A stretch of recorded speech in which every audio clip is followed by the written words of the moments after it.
Hi everyone. Let's now revise the chapter of meeting of board and its powers. A huge chapter with a lot of sections, very important from your examination perspective. Let's start with the very first section, that is section number 173. But before we actually jump on to section number 173, हमारे लिए कुछ छोटी छोटी बातें जानना इस chapter के लिए बहुत ज़रूरी है. कंपनी अपने डिसीजंस लेती है through board as well as through shareholders. दो डिसीजन मेकिंग पावर्स होती हैं, right, because company is an artificial person, सब काम वो खुद नहीं कर सकती. कंपनीज एक्ट में कई जगह पावर्स रिजर्व्ड हैं शेयर होल्डर्स के लिए कि ये काम शेयर होल्डर्स ही कर सकते हैं, या अगर बोर्ड को करना है तो उनसे पूछ के करना होगा, उनकी परमिशन लेके करना होगा. अदरवाइज अगर हम बात करें हर वो काम जो कंपनी कर सकती है वो बोर्ड कर सकते हैं. बोर्ड काम कैसे करते हैं, फैसले कैसे लेते हैं, बोर्ड रेजोल्यूशन पास होता है, मतलब बोर्ड के सामने जो भी मैटर उठता है उसको रिजॉल्व किया जाता है. कैसे रिजॉल्व किया जाता है, जितने भी डायरेक्टर्स हैं वो प्रेजेंट एंड वोटिंग, उनकी सिंपल मेजॉरिटी ऑब्टेन करके, सिंपल मेजॉरिटी ऑब्टेन करके उसको हम बोलते हैं board resolution. Apart from that एक यूबीआर करके भी कंसेप्ट आता है जो बहुत कम जगह कंपनीज एक्ट में रिक्वायर्ड है, यूनानिमस बोर्ड रेजोल्यूशन. इसका मतलब क्या होता है, जितने भी डायरेक्टर्स प्रेजेंट हैं इन सबको वोट करना मैंडेटरी होगा और इनका फेवर में वोट आएगा, तभी हम मानेंगे कि यूबीआर पास हुआ है. हमारे मतलब के लिए हमारे दो सेक्शंस ऐसे हैं, सेक्शन 186 और सेक्शन 203, जिसमें हमें यूबीआर की रिक्वायरमेंट होती है. अदरवाइज हमको डिपॉजिट्स वगैरह में भी चाहिए. That's something that we are not required to discuss here right now. ठीक है, अब बोर्ड मीटिंग किस किस तरीके से हो सकती है, मतलब हमने बोर्ड के सामने, मतलब सारे डायरेक्टर्स के सामने कुछ इशू रखा है, वो इशू हम कैसे कैसे रख सकते हैं और कैसे कैसे इन मैटर्स को रिजॉल्व किया जा सकता है. या तो आप मैटर्स रिजॉल्व करते हो बोर्ड मीटिंग पे, और या फिर आप मैटर्स रिजॉल्व करते हो बाय सर्कुलेशन, मतलब लोगों को मिलने की आवश्यकता नहीं है, हम एक ड्राफ्ट बना के लोगों के पास सर्कुलेट कर देते हैं. जितने भी डायरेक्टर्स होते हैं वो अपनी हाँ या ना बोल के वापस हमको दे देते हैं. So that is what is board resolution bye circulation. तो इस तरीके से भी बोर्ड के फैसले लिए जा सकते हैं और बोर्ड मीटिंग पे भी बोर्ड के फैसले लिए जा सकते हैं. बोर्ड मीटिंग पे फैसले लेने का मतलब मीटिंग आपकी वर्चुअल भी हो सकती है, फिजिकल भी हो सकती है, राइट. पहले का एक ज़माना था जब कुछ मैटर्स प्रोहिबिटेड थे कि आपको इनको फिजिकली ही टेकअप करना है, वर्चुअली कर ही नहीं सकते. आज के समय में हमारे पास ऐसा कोई भी मैटर प्रिस्क्राइब नहीं है. फाइन. सो मीटिंग में भी virtual, it may B physical. इतनी बात क्लियर है. चलिए, कुछ मैटर्स ऐसे हैं जहां पे ये ज़रूर बोला गया है कि इन मैटर्स को आप सर्कुलेशन के थ्रू टेकअप नहीं कर सकते, आपको मीटिंग ही करनी पड़ेगी. वो मीटिंग वर्चुअल भी हो सकती है, वो मीटिंग फिजिकल भी हो सकती है. We will read it one by one. सबसे पहले हम सेक्शन 173(1) में आते हैं तो हमको पता चलता है about number of board meetings. कितनी बोर्ड मीटिंग करनी चाहिए, कब करनी चाहिए, कैसे करनी चाहिए, क्या करनी चाहिए, यस, इन सब के बारे में, right. If we talk about general type of companies, हर कंपनी के लिए ये रूल है, मतलब minimum 4 board meeting in an year. और जब मैं बोल रही हूँ in an year, since it is written every year, it does not mean a financial year, it means a calendar year. ठीक है, सेक्रेटेरियल स्टैंडर्ड्स में आपको इस चीज़ की क्लैरिटी भी मिल जाएगी. Gap between 2 meetings is not going to be more than 120 days, है ना. मतलब कोई भी 2 कंजिक्यूटिव मीटिंग्स के बीच का जो गैप है 120 डेज से ज़्यादा का नहीं होगा. मैक्सिमम 120 डेज शैल इंटरवीन बिटवीन देम, राइट. एक सिंपल सी जनरल बात की, जो हमारी एडजर्न्ड मीटिंग होती है, वो भी इस टाइम लिमिट के अंदर ही होनी चाहिए. जैसे अगर बोर्ड मीटिंग हुई और वो एडजर्न हो गई, तो एडजर्न होके वो 4 महीने बाद चली गई और पहले वाली ऑलरेडी 2 महीने पहले हुई थी, तो आपका गैप 6 मंथ्स का हो गया. This is something which is going to turn out to be a non compliance, वो कॉन्ट्रवेंशन हो जाएगा. ठीक है, अब कुछ स्पेशल केसेस क्या क्या है. सेक्शन 8 कंपनी के लिए बोला गया है minimum 1 meeting in every 6 months, in half year और इन एवरी 6 मंथ्स का डिफरेंस है जो मैंने आपको क्लासेस में समझाया हुआ है, राइट. ओपीसी स्मॉल कंपनी या डोरमेंट कंपनी के लिए minimum 1 meeting in half year, और इनका गैप के लिए मिनिमम दिया हुआ है 90 डेज. कम से कम इनके बीच का गैप 90 डेज होना चाहिए, क्योंकि पहले हाफ ईयर में आपने एक मीटिंग करनी है, दूसरे हाफ ईयर में आपने एक मीटिंग करनी है, आपने बीच में आके ऐसे 4 दिन के डिफरेंस पे ऐसे 2 मीटिंग कर ली, नहीं चलेगा। कम से कम इनके बीच का गैप 90 डेज होना चाहिए। प्राइवेट कंपनी अगर स्टार्टअप है, minimum 1 meeting in each half year and gap minimum 90 days. OPC with 1 director only, भाई आप क्या करोगे मिलके? खुद से मुलाकात बस हमारे सपनों में होती है, हमारे ख्वाबों में होती है, हकीकत में नहीं होती है, राइट। खुद से मिलके हमको कुछ नहीं मिला है। ऑल्दो वी से अलोन टाइम बहुत ज़रूरी है, बट अलोन टाइम इंट्रोस्पेक्शन के लिए ज़रूरी है, कंपनी के लिए ज़रूरी नहीं है, ठीक है। तो कोई मीटिंग इसके लिए रिक्वायर्ड नहीं है। जो कंपनी की पहली बोर्ड मीटिंग होती है वो with in 30 days of incorporation हो जानी चाहिए, राइट। जो हमारी फर्स्ट बोर्ड मीटिंग होती है वो with in 30 days of incorporation हो जानी चाहिए। इसके बाद अगर हम बात करें तो सेक्शन 173(2) हमको बोलता है कि आपकी बोर्ड मीटिंग थ्रू एवी भी हो सकती है, मतलब वीडियो कॉन्फ्रेंसिंग के थ्रू भी हो सकती है, राइट। जिसके लिए हम पढ़ते हैं rule 3 as well as rule 4। जैसा मैंने आपको पहले बताया कि पहले हमारे पास रूल 4 में कुछ ऐसे मैटर्स प्रिस्क्राइब थे कि इन मैटर्स के लिए आप वीसी नहीं कर सकते। अब हमारे पास ऐसे कोई भी मैटर्स प्रिस्क्राइब्ड नहीं है, right. That means this is a welcome move with the changing technology. बहुत अच्छा गवर्नमेंट का ये स्टेप है कि अगर आप कहीं पे भी हो, you still want to be a part of that board meeting. अरे आजकल तो शादी ब्याह कुछ भी हो जाता है और लोग जूम के थ्रू लोगों को दिखा देते हैं। तो इतना ज़माना बदल रहा है, why only informal meets, even formal meets can happen online. पर प्रॉब्लम ये होती है कि वहाँ पे कॉन्फिडेंशियलिटी लीक होने का चांसेस ज़्यादा रहते हैं। एक क्लोज्ड रूम है, we know that only these people are present, but कौन कहाँ किस मोबाइल से किस लैपटॉप से जूम कॉल या वीडियो कॉल के थ्रू एंटर कर रहा है, उसके आसपास कौन है, क्या सराउंडिंग्स है, इसके लिए ज़रूर हमारे मन में डाउट्स निकलते हैं। For which it has been stated कि सबको ध्यान रखना है। एज अ डायरेक्टर अगर मैं इस मीटिंग में पार्टिसिपेट कर रही हूँ थ्रू वीसी, तो ये मेरी भी जिम्मेदारी बनती है कि मैं इंश्योर करूँ कि मेरे आसपास कोई नहीं है, क्योंकि ये कॉन्फिडेंशियल मैटर्स है कंपनी के जो डिस्कस होने वाले हैं, और वहाँ से तो इंश्योर किया ही जाएगा all that can B, right. Okay, so in person हमको पता है कि मीटिंग कैसे होती है, इनफैक्ट अभी हम सारी चीज़ें पढ़ेंगे भी। एंड थ्रू वीडियो कॉन्फ्रेंसिंग अगर हम बात करें तो this is the exact thing that you need to remember and you need to understand. Fine, okay ma'am.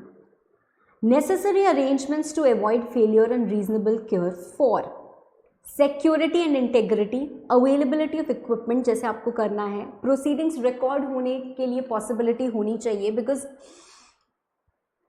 एक एडेड एडवांटेज है हमारा वीसी के थ्रू मीटिंग्स करने का या एवी के थ्रू मीटिंग्स करने का। See one thing is very clear, no telephonic call is allowed, या उसको एंटरटेन नहीं किया जाता है। एवी ऑडियो विजुअल दोनों जब एक कंपनी करता है तभी आपको ये चीज़ अलाउ की गई है। तो सिर्फ आप टेलीफोन पे ज्वाइन कर लो तो उसको हम नहीं बोलेंगे कि हाँ आपने मीटिंग में पार्टिसिपेट किया है। आप मीटिंग में बिल्कुल पार्टिसिपेट कर सकते हो फिजिकली या फिर वीडियो कॉन्फ्रेंसिंग के through, but you have to ensure video conferencing है या एवी मीन्स है, ठीक है। उसका सेटअप करेगी कंपनी, आपको करके देगी ऑप्शन कि आप कैसे कर सकते हो, ओके। बट उनमें ये सारी चीज़ें होनी चाहिए। Safe keeping of records, ensuring authorised attendance only as I mention right now, allowed for differently abled, मतलब देखो कोई डिफरेंटली एबल्ड पर्सन होता है जो नहीं ऑपरेट कर सकता है, उसको दिखाई नहीं देता है, तो उसको एक अटेंडेंट की ज़रूरत होगी to operate the whole technology, right. तो वो बोलेगा कि हाँ मैं रिक्वेस्ट कर रहा हूँ और उसको रिक्वेस्ट ग्रांट की जाएगी। बट अदरवाइज जो डायरेक्टर है जिसको मीटिंग अटेंड करनी है सिर्फ और सिर्फ वो ही वहाँ पे रहेगा और कोई नहीं रहेगा। एंश्योर प्रॉपर ऑडियो, जो भी आप सिस्टम टेकअप करेंगे it must be capable of recognising the people. ऐसा नहीं होना चाहिए इतना ब्लर्ड है, इतना चीज़ें कुछ दिख नहीं रहा है, कुछ समझ नहीं आ रहा है। Recording presence of directors and recording and storing board meeting with date and time. So proper recording होनी चाहिए, that is something which is very very important, okay. चलो नाउ कैसे होगा, what is the procedure of conducting board meeting through video conferencing। आप सबसे पहले board meeting बुलाने के लिए एक नोटिस भेजते हैं। नोटिस के प्रोविजंस हम पढ़ते हैं सेक्शन 173(3) में, मतलब इसी सेक्शन में हम पढ़ते हैं नोटिस के provisions, but we'll read it later. We all know that we need to inform somebody. अरे भाई किसी को बर्थडे पार्टी में भी बुलाना होगा तो उसको बताना तो पड़ेगा इतने बजे यहाँ बर्थडे पार्टी है, राइट। भले ही वो एकदम तैयार खड़ा है कि एकदम बेचैन है मैं तो आने के लिए तैयार हूँ, फिर भी उसको बताना पड़ेगा। तो जब आप नोटिस देते हो बोर्ड मीटिंग की तो उसमें आप इंटीमेट करते हो, क्या चीज़ इंटीमेट करते हो, that you have an option to participate through video conferencing. ठीक है, पहली चीज़ ये।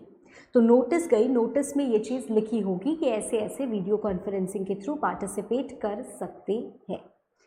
जो भी डायरेक्टर करना चाहता है भाई आप बता दो, ताकि कंपनी एडिक्वेट अरेंजमेंट्स कर पाए।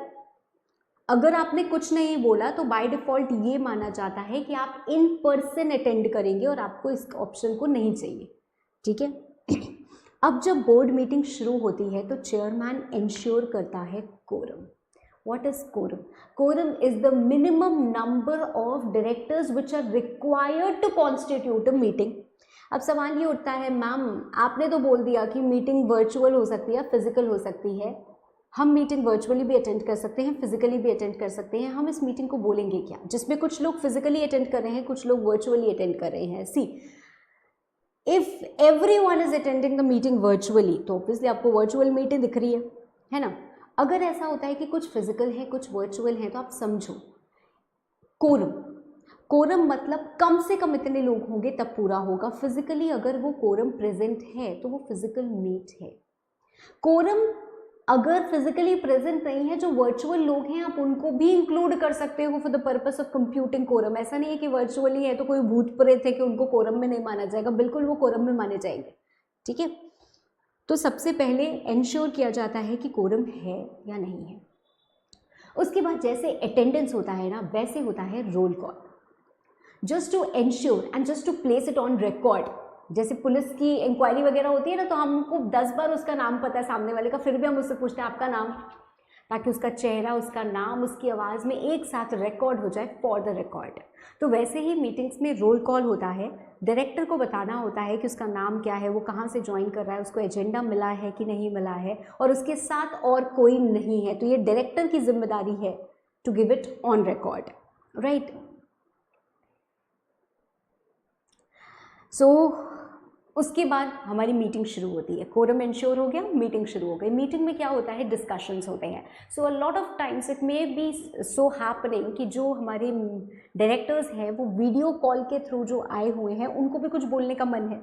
अब उनको कुछ बोलने का मन है तो पहले वो अपना नाम बताएंगे, आइडेंटिफिकेशन होगा उनका, और फिर वो बोलेंगे, राइट। मान लीजिए अगर उनकी आवाज़ बीच में कुछ डिस्टर्ब हो जाती है तो उनको बोला जाएगा कि आप रिपीट करो। ठीक है, वोटिंग भी जो होती है वो ऐसे ही रोल कॉल के थ्रू होती है। That means his name is announced for the record, right. After that, after completion of meeting, chairman summary announce कर देता है, बोलता है कि हाँ ऐसा ऐसा मीटिंग में हुआ, किसी को कोई ऑब्जेक्शन तो नहीं है, and then the minutes are drafted. Minutes are the summary of what has happened in the meeting, true, fair, correct summary. ठीक है, ये मिनट्स ऑफ मीटिंग सर्कुलेट किए जाते हैं हर उस डायरेक्टर को जिसने मीटिंग अटेंड की थी। वो इसकी एक्यूरेसी पे कमेंट कर सकता है, बोल सकता है कि नहीं ये बात जो लिखी है तो गलत है, ये तो ऐसा हुआ था। तो जो भी है सारी फैक्ट्स को कंसिडर करने के बाद उसको रिवाइज भी किया जा सकता है within 7 days of reasonable time. If it is done great, if it is not done then हम मान लेते हैं कि किसी को कोई ऑब्जेक्शन नहीं है। अगर आपको कोई ऑब्जेक्शन है तो भाई आपको 7 दिन के अंदर अंदर बताना चाहिए था। अगर आपने नहीं बताया तो हम डीम्ड अप्रूवल मान लेते हैं। And the minutes of meetings, minutes of meeting जो हमारा होता है that is entered in the minutes book and it is signed by the chairperson. ठीक, चलो अब आते हैं हम नोटिस पे। अभी तक हमने क्या पढ़ा, हमने सेक्शन 173(1) में पढ़ा अबाउट द बोर्ड मीटिंग्स कितनी चाहिए, कैसी चाहिए। 173(2) में पढ़ा कि आप बोर्ड मीटिंग कर सकते हो बाय वीडियो कॉन्फ्रेंसिंग ऑल्सो। उसमें सेक्शन में बहुत ज़्यादा कंटेंट नहीं, हमको रूल पे जाना पड़ता है। तो रूल 3-4 में हमने बहुत सारी चीज़ें पढ़ी, राइट। उसके बाद सेक्शन 173(3) पे हम आते हैं। तो 3(3) पे हमें क्या मिलता है, नोटिस। और सेक्शन 173(4) में हमको इसकी सिर्फ पेनाल्टी मिलती है, सिंपल 25,000 पेनाल्टी। ठीक है, नोटिस ऑफ बोर्ड मीटिंग, जैसे बचपन में पढ़ते थे ना, नोटिस का ऐसा ऐसा प्रोफॉर्मा है, ऊपर ऐसे नोटिस लिखना होगा, उसके बाद लिखना होगा ABC लिमिटेड, ऐसे ऐसे कुछ करके। तो ऐसा कोई प्रोफॉर्मा नहीं है जो स्पेसिफाइड है जो आपको लिखा जाए, बट ऑफकोर्स कंपनी के लेटर हेड पे होता है, चीज़ें होती हैं। तो it is very obvious and very clear. What is important is कि हमें इस नोटिस में कंटेंट्स क्या क्या रखने हैं, मतलब क्या क्या हमें बताना है। आप किसी को मीटिंग के लिए बुला रहे हो, आपको उसको बताना पड़ेगा ना, कब है मीटिंग, कहाँ है मीटिंग, कितने बजे से है मीटिंग, और क्यों है मीटिंग। ये क्यों मैंने बहुत धीरे से क्यों बोला, बिकॉज समहाउ एक्ट मैंडेट नहीं करती कि आप ये बताओ। एक्ट बोलती है भाई बोर्ड मीटिंग है, बोर्ड के कंपनी के फैसले ले रहे हो, घड़ी घड़ी एजेंडा बताने की ज़रूरत नहीं है। मतलब बिना एजेंडा के भी अगर मीटिंग बुलाई गई है, मतलब मीटिंग बुलाई गई है 2 एजेंडा बोल के और तीसरा एजेंडा टेकअप करना है, तो आप आराम से कर सकते हो। इट इज़ नॉट मैंडेटरी कि एजेंडा पहले बताओगे तभी मीटिंग होगी और उसके बाद ही हम तैयारी करके आएंगे। बात कहीं हद तक ठीक है, but as a part of good secretarial practice it is mandatory कि एजेंडा तो साथ में जाए। कैसे बोर्ड को पता होगा कि हम क्या डिस्कस करने वाले हैं। ऑन द स्पॉट अगर आपसे वोटिंग करने को बोल दिया जाए, देखो as an informed citizen, although हम लोग बहुत कम ये काम करते हैं क्योंकि आजकल हम लोग मीडिया, प्रिंट मीडिया हो, न्यूज़ मीडिया हो, कुछ भी हो, हम लोग इतने ज़्यादा इन्फ्लुएंस्ड हैं that we hardly take time out to find the reality. अगर कोई इलेक्टिंग कैंडिडेट है, we are influenced and we have made a choice, right, हम जाते हैं और हम वोट कर देते हैं। बट ऑन द स्पॉट अगर हमसे बोला जाए कि आपको वोट करना है, अगेन आई वुड से हम लोग कर देंगे क्योंकि हम लोग इतने इन्फॉर्म्ड हैं नहीं और ना होना चाहते हैं। मतलब मैं एक्सेप्शनल केसेस की बात नहीं कर रही हूँ, मैं जनरल पब्लिक एट लार्ज की बात कर रही हूँ। बट यहाँ पे भैया आप डिसीजंस ले रहे हो कंपनी के लिए, और जब आप कंपनी के लिए डिसीजंस लेते हो तो you have to be informed, right. How can I be informed when I know the things pre hand. जब मुझे पता है कि क्या डिस्कस होने वाला है, तब मैं उसके बारे में स्टडी करके आऊँगी और बेहतरीन डिसीजन ले पाऊँगी कि क्या कंपनी के हित के लिए है। अदरवाइज ऑन द स्पॉट मुझे वोटिंग करने को बोला जाएगा तो ABCD जय माता दी लॉक, ऐसे ही हम कुछ करेंगे, राइट। तो डायरेक्टर्स तो ऐसे काम नहीं कर सकते ना कंपनी चलाने के लिए। तो कहीं ना कहीं रियल लाइफ या प्रैक्टिकल वर्ल्ड की अगर हम बात करें तो every notice of board meeting is accompanied by the agenda, right. But यहाँ पे ऐसा नहीं है, यहाँ पे ऐसा नहीं है। सबसे पहले हम पढ़ते हैं लेंथ ऑफ मीटिंग की, लेंथ ऑफ नोटिस की, और उसके बाद फिर आगे बढ़ते हैं हम कंटेंट से रिलेटेड। कम से कम 7 दिन की हम नोटिस देते हैं इन राइटिंग हर डायरेक्टर को। कैसे देते हैं? Hand delivery, post, electronic means. Post जिसका आपके पास प्रूफ हो, okay, at his registered address और email address registered with the company. कभी कभी ऐसा होता है कि हमें कल की कल मीटिंग बुलानी है, हमें कल की कल मीटिंग बुलानी है। अब ऐसी सिचुएशन में क्या करें? 7 दिन की नोटिस देनी पड़ेगी, ये रूल लिखा हुआ है। बट कई बार ऐसा होता है कि कंपनी में जल्दी से फैसले लेने होते हैं, so for that shorter notice is also allowed when you have urgent matter to transact. Now this particular thing is not for small companies, क्योंकि जिन कंपनीज में इंडिपेंडेंट डायरेक्टर है ही नहीं वहाँ पे ये चीज़ अप्लाई नहीं करेगी। पर जिन कंपनीज में इंडिपेंडेंट डायरेक्टर है, हमने बोला कि आप शॉर्ट नोटिस पे मीटिंग बुला लीजिए, कोई बात नहीं, बट हम नहीं चाहते कि कोई गलत फैसला हो, इसलिए वी वांट कि इंडिपेंडेंट डायरेक्टर एक आपका उस मीटिंग में अटेंड करे। हो सकता है इंडिपेंडेंट डायरेक्टर अटेंड ना कर पाए, तो आपके लिए एक और रास्ता दे दिया गया कि उसके बाद जो भी फैसला आप लेंगे वो आप सर्कुलेट करेंगे सारे डायरेक्टर को, और वो तब वैलिड होगा जब कम से कम एक इंडिपेंडेंट डायरेक्टर उसको रैटिफाई कर दे। ठीक है, दैट मीन्स यूजुअल क्या है? 7 दिन, उससे कम हो सकता है इंडिपेंडेंट डायरेक्टर इन पिक्चर आ जाता है। जिन कंपनीज में इंडिपेंडेंट डायरेक्टर है ही नहीं वहाँ पे ये प्रोविजन ऑब्वियसली नहीं लगता है। अगर आपने नहीं दी नोटिस तो ये क्या हो जाता है? ये 173(4) है हमारा, पेनाल्टी लगती है, right, liable to a penalty of 25,000, right.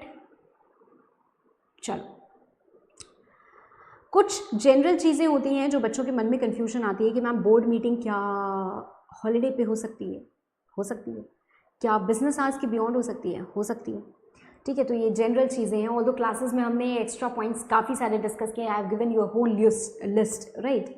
चलो, section 174, quorum of board meeting. Quorum of board meeting, एक बात कोरम पे जाने से पहले मैं और क्लियर कर दूं, it is mandatory to provide video conferencing facility to all the directors if they ask for. ये मैंडेटरी है, ये मैंडेटरी है। In fact we have a case judgment also in this.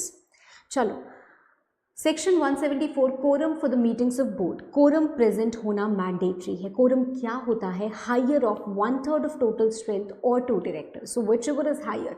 अगर आपकी टोटल स्ट्रेंथ है 9, so 1/3 comes out to be 3 और 2, whichever is higher 3 is higher, तो उस पर्टिकुलर कंपनी के लिए कोरम क्या हो गया? 3। हम चाहें तो हमारे आर्टिकल्स में एक लार्जर कोरम हो सकता है, कम नहीं हो सकता, मतलब कम से कम तो ये होगा ही होगा। हमारे आर्टिकल्स चाहें तो एक हायर कोरम भी प्रिस्क्राइब कर सकते हैं। ऐसी सिचुएशन में हम उस हायर कोरम को लेके क्या करते हैं? बोर्ड मीटिंग्स को कंडक्ट करते हैं, कैरी आउट करते हैं। अगर कोरम प्रेजेंट नहीं है तो क्या करेंगे? बोर्ड मीटिंग नहीं हो सकती, बोर्ड मीटिंग हमारी एडजर्न हो जाएगी। जनरल मीटिंग्स में हमने ये पढ़ा था कि अगर कोरम नहीं होता है, meeting is adjourned. Quorum is again not present, meeting is adjourned, ऐसा होता है। अगर adjourned मीटिंग में भी quorum present नहीं होता है तो whatever members are present shall be deemed quorum, ऐसा हमने पढ़ा है जनरल मीटिंग के केस में। यहाँ पे ऐसा नहीं होता है, यहाँ पे ऐसा नहीं होता है, right. So one thing is clear कि अगर quorum present नहीं है तो बोर्ड मीटिंग नहीं होगी, adjournment हो जाता है। adjournment आर्टिकल्स के हिसाब से होता है। अगर आर्टिकल्स में कुछ नहीं है तो same day time and place in next week. Okay, same day time and place in next week, fine. Now sometimes the directors are interested in a particular contract or arrangement। Interest के बारे में although हम पढ़ते हैं section 184 में, and कुछ हद तक हम सेक्शन 188 में भी चीज़ों को पढ़ते हैं। हमें ये पता चलता है कि अगर कोई कॉन्ट्रैक्ट या अरेंजमेंट कंपनी करने वाली है, मे बी हमारे कोई रिलेटिव के साथ, तो उस कॉन्ट्रैक्ट और अरेंजमेंट में हम इंटरेस्टेड हैं और हम एक अनबायस्ड ओपिनियन नहीं दे पाएंगे, एक अनबायस्ड वोट नहीं दे पाएंगे, इसलिए हमें बोला जाता है कि ऐसी मीटिंग से आप दूर ही रहिए। तो मान लीजिए मैं आ गई और 3 डायरेक्टर और आ गए, कोरम 4 का है, quorum is 4 directors personally present is the quorum. Direct board meeting में प्रॉक्सी नहीं होती है, ठीक है, तो 4 director present is the quorum. अब 3 ही हुए, ऑल्दो मैं हूं, but since I am interested I will not be counted for the purpose of quorum, right, I will not be counted for the purpose of quorum, so I have to compute disinterested director only, ठीक है। 1/3 requirement है quorum की। मान लीजिए interested director 2/3 से ज़्यादा हो गए तो ऑब्वियसली डिसइंटरेस्टेड डायरेक्टर 1/3 से कम हो गए। ऐसी सिचुएशन में क्या करेंगे? ऐसी सिचुएशन में हमको बोला गया है कि जितने भी डिसइंटरेस्टेड डायरेक्टर बचे हैं या फिर 2 director, whichever is higher, वो लोग अगर आ जाएं तो वो कोरम मान लिया जाएगा, कोरम मान लिया जाएगा। लेट्स से फॉर एग्जाम्पल हमारे पास 9 डायरेक्टर्स हैं, जिसमें से 5 डायरेक्टर्स या पूरा हम मान लेते हैं कि 6 डायरेक्टर्स, 9 डायरेक्टर्स हैं, जिसमें से 6 डायरेक्टर्स इंटरेस्टेड हो गए, तो ये तो कोरम का हिस्सा हो ही नहीं सकते ना। अगर हम 9 का 1/3 निकालेंगे तो हमारे पास आएगा 3, which is actually okay, but let's say for example 9 में से 6 ही इंटरेस्टेड हैं, तो हमारे पास 3 डिसइंटरेस्टेड डायरेक्टर्स हो गए, 3 और 2, विच एवर इज हायर, तो यहाँ पे 3 हायर हो गए, राइट। तो हम क्या मान लेंगे कि कोरम हमारा सिर्फ ये 3 डायरेक्टर्स भी रिमेनिंग आ जाए तो भी हमारा कोरम हो जाएगा। Although I would have taken the example 9 and 7, this would be more appropriate. Total 9 directors हैं कंपनी में, 7 इंटरेस्टेड हो गए तो बचे सिर्फ 2 नॉन इंटरेस्टेड डायरेक्टर, तो 1/3 आ ही नहीं सकते ना, क्योंकि नॉन इंटरेस्टेड सिर्फ 2 हैं, तो यहाँ पे 2 और 2, whichever is higher, 2 is higher, so 2 will be the quorum, okay.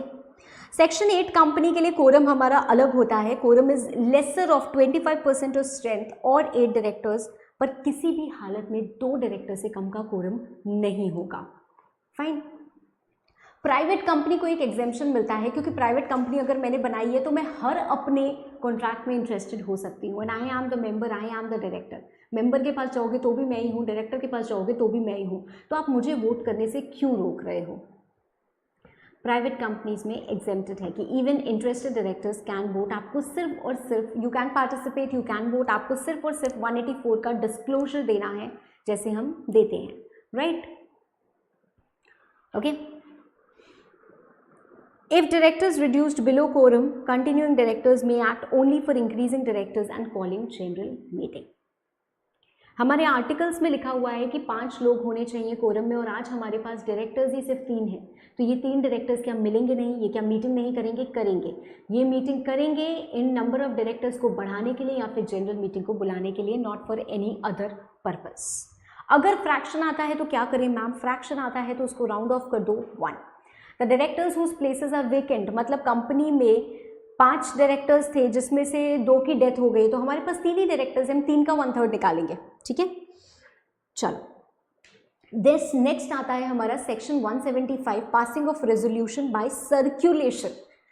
तो ये मैंने आपको बताया था, कुछ मैटर्स के लिए स्पेसिफाइड है ये, मतलब कि the matters which have to be dealt at board meetings only. Section 179 में हम पढ़ते हैं powers exercisable at board meeting only, मतलब उन मैटर्स के लिए आप सर्कुलेशन के थ्रू डिसीजन नहीं ले सकते।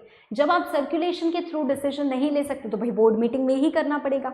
बट फॉर द मैटर्स जो फ्री हैं कि कैसे भी फैसले ले लो, उनके लिए सर्कुलेशन अलाउड है। जैसे इनफैक्ट अगर मैं याद करूं, सेक्शन 161 में 4 मैटर्स डिस्कस करते हैं हम, एडिशनल डायरेक्टर का अपॉइंटमेंट, ऑल्टरनेट डायरेक्टर का अपॉइंटमेंट, नॉमिनी डायरेक्टर का अपॉइंटमेंट और कैजुअल वैकेंसी। इन 3 में फर्स्ट 3 में कुछ नहीं लिखा है, और सेक्शन 161(4) में लिखा है, मतलब जो कैजुअल वैकेंसी का सेक्शन है वहां पे लिखा हुआ है एट बोर्ड मीटिंग। मतलब पहले 3 डिसीजन आप सर्कुलेशन के थ्रू ले सकते हो, ये वाला डिसीजन आपको बोर्ड मीटिंग पे ही लेना है। तो जगह जगह इट्स नॉट दैट कि सेक्शन 179 में ही भर भर के सारे लिस्ट मिल गई है, नहीं, जगह जगह आपको कंपनीज एक्ट में भी लिखा है when it is clearly specified. जैसे मैं बोलती हूँ ना कि जैसे मैं बोलती हूँ कि अगर स्पेशल रेजोल्यूशन लिखा हुआ है तो आप स्पेशल रेजोल्यूशन मानोगे। If it is written only resolution it will mean ordinary resolution only. वैसे ही यहाँ पे भी अगर लिखा है by a board resolution, it can be either ways, but जब लिखा है एट बोर्ड मीटिंग तो मतलब बोर्ड मीटिंग पे ही होना है। उसका मतलब क्लियरली ये इंडिकेट कर रहा है कि सेक्शन 175 सर्कुलेशन के थ्रू नहीं हो सकता है। ठीक है मैम, क्या करना है मैम? सर्कुलेशन के थ्रू अगर हम पास करना चाहते हैं कोई रेजोल्यूशन तो हम कैसे करेंगे? आप एक रेजोल्यूशन बनाइए, जो ज़रूरी पेपर्स हैं उनको साथ में अटैच करके सारे के सारे डायरेक्टर्स को भेज दीजिए। ठीक है, सारे के सारे डायरेक्टर्स को भेज दीजिए, हैंड डिलीवरी से, पोस्ट से या ईमेल से, उनके एड्रेस पे। अप्रूवल मिल जाएगा, सब्सिक्वेंट बोर्ड मीटिंग में हम उसको इनकॉर्पोरेट कर लेंगे हमारे मिनट्स में कि ये फैसले हो गए। अब पॉइंट ये है छोटा सा, कम से कम 1/3 of the total number of directors को अगर ऐसा लगता है कि नहीं ये मैटर पे हमें डिस्कशन चाहिए, ये मैटर सर्कुलेशन के थ्रू नहीं होना चाहिए, तो वो रिक्वेस्ट करेंगे, right, they will insist on the board meeting and chairperson क्या करेगा, वो इस रेजोल्यूशन को तुरंत ड्रॉप करेगा बाय सर्कुलेशन और बोर्ड मीटिंग बुलाएगा और बोर्ड में इसका फैसला होगा। बोर्ड में क्या होगा? इसका फैसला होगा। Okay, now we have section number 176। हमारे पास क्या है अगला? सेक्शन 176। ठीक है,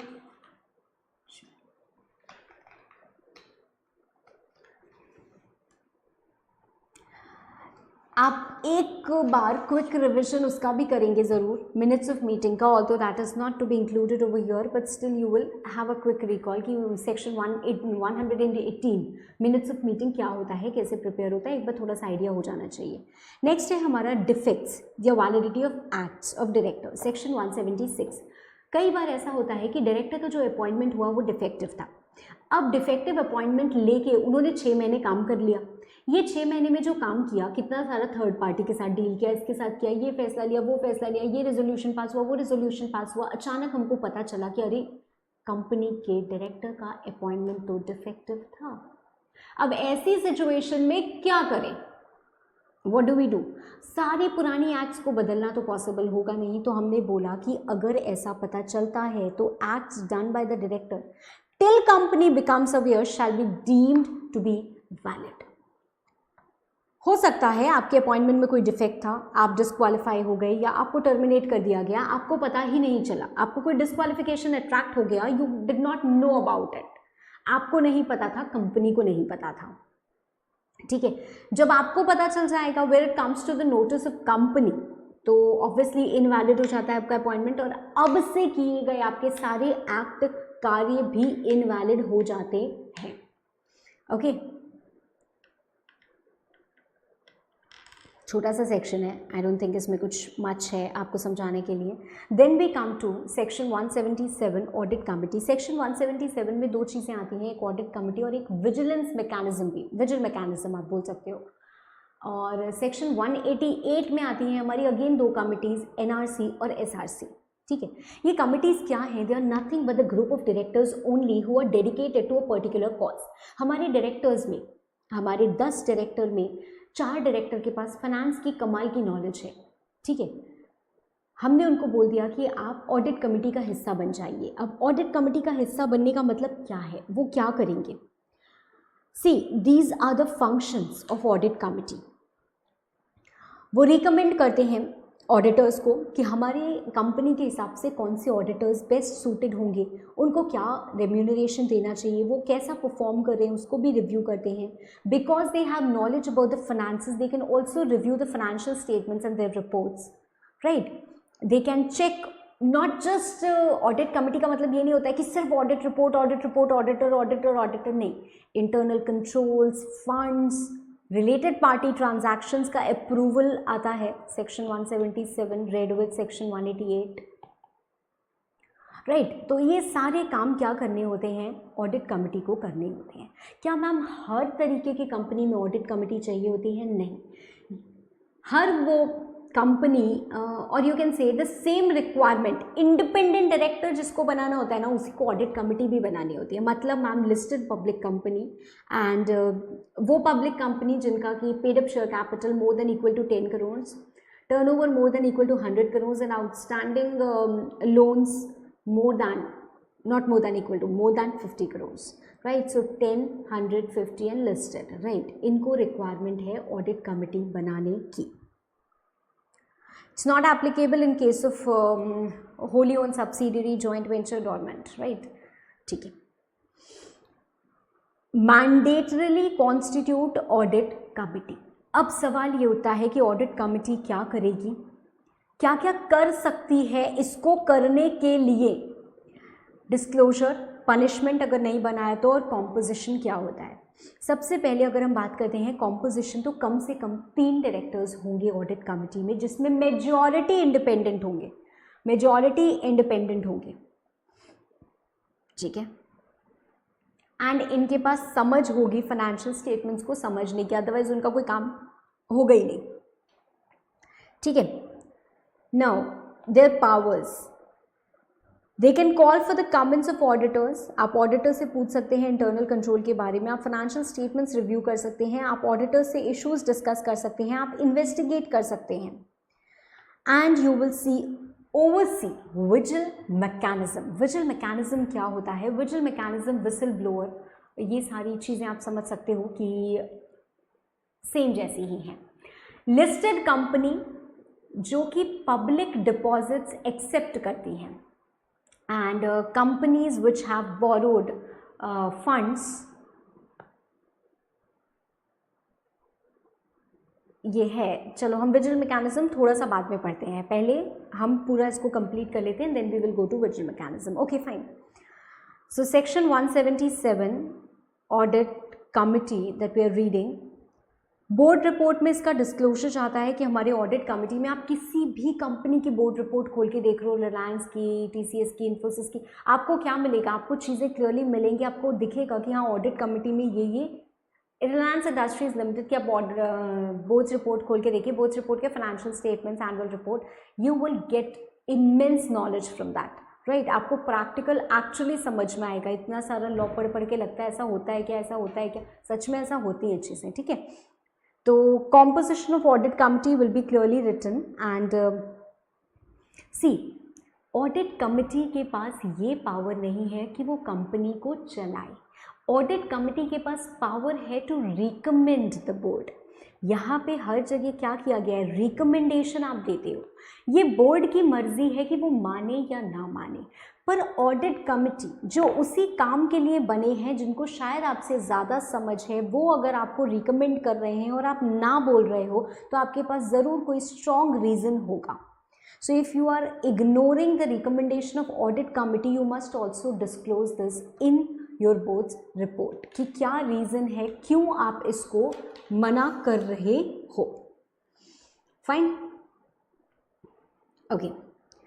Now we have another point, that is omnibus approval over here. Approval of related party transactions.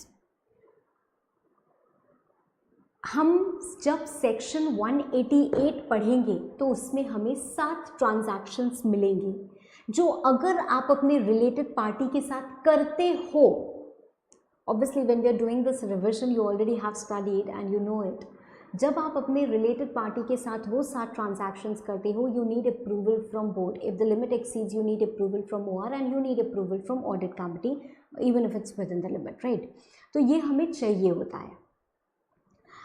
तो अगर कवर्ड है ही नहीं अंडर सेक्शन 188 तो हम सिर्फ रिकमेंड कर सकते हैं कि हाँ ये करना चाहिए, नहीं करना चाहिए.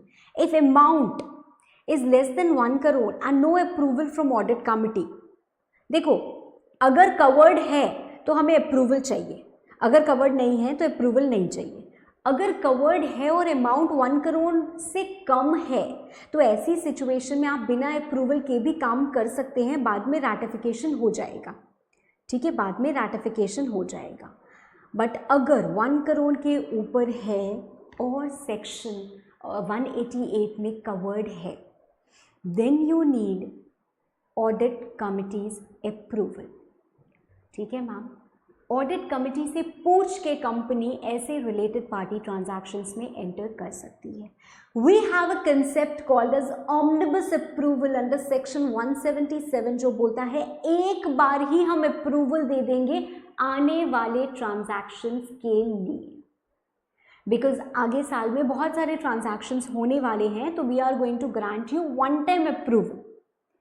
रेपिटेटिव नेचर के हैं, बार बार होते हैं, हमें पता है इसमें कोई प्रॉब्लम नहीं है और हम अप्रूवल देते ही हैं, तो क्यों समय खोटी करें, है ना. So prior approval, omnibus approval is what, prior approval, maximum 1 year. Audit committee obtains approval of board of directors based on repetitiveness and justification, give omnibus approval for related party transactions. पर आप conditions ज़रूर impose करते हो, मतलब आप बताते हो maximum इतने अमाउंट का आप कर सकते हो ट्रांजैक्शन, पर वैल्यू ट्रांजैक्शन क्या होगी ये डिस्क्लोजर करना होगा, ये ट्रांजैक्शंस परमिटेड नहीं है और उनको समय समय रिव्यू कर लिया जाएगा, right. So this is something which is omnibus approval which may be done. Okay,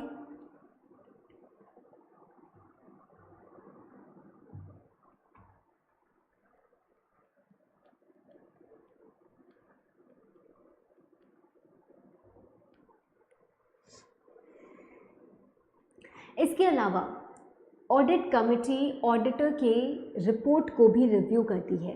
auditors कई बार क्या होते हैं, रिपोर्ट को क्वालिफाई कर देते हैं, कुछ कमेंट्स कुछ रिमार्क्स ऐड कर देते हैं. So why it has been done, right, that issues are also discussed by the audit committee with the auditor. मतलब कहीं ना कहीं ऑडिट कमिटी जो है हमारा ब्रिज की तरह एक्ट करती है between the management as well as the auditors, right.